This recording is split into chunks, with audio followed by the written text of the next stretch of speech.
कि नया तकिया बिछवना कि नया डिंडों के डोली हम तो लाइन में सुन रहा है कि नया डिंडों के डोली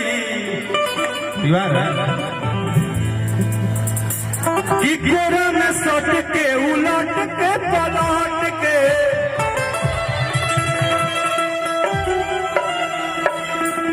एक सेकंड धन्यवाद आप लोग ये से हम करते नहीं जे भी एक गाना के आज हिट करता सुपर हिट करता डुपर हिट करता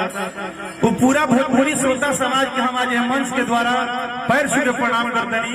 आज आपने एक बात तो साबित कर दिया कि जो लोग बोलते थे कि भोजपुरी में खाली हइया होवे चलेगा,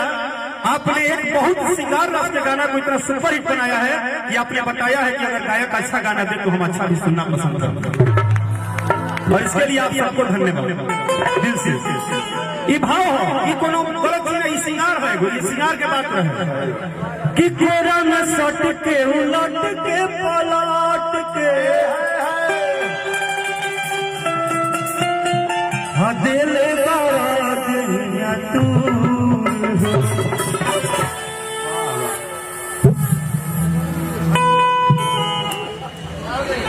हम अपन जहिया पूरा टाइम होगा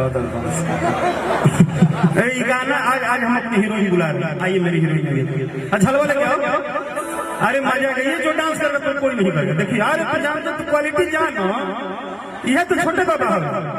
हम लोग काहे प्यार करते हैं यही तो है सीधे दिया बढ़िया। हाँ हुकम सीधे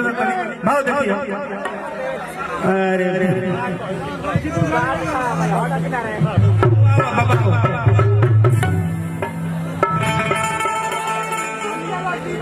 कि कोरा में सट के उलट के पलट के दिले बड़ा दहिया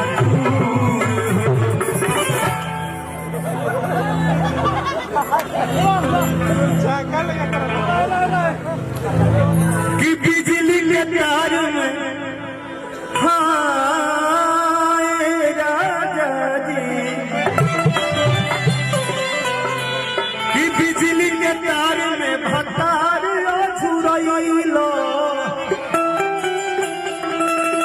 मने मने कैला मजबूर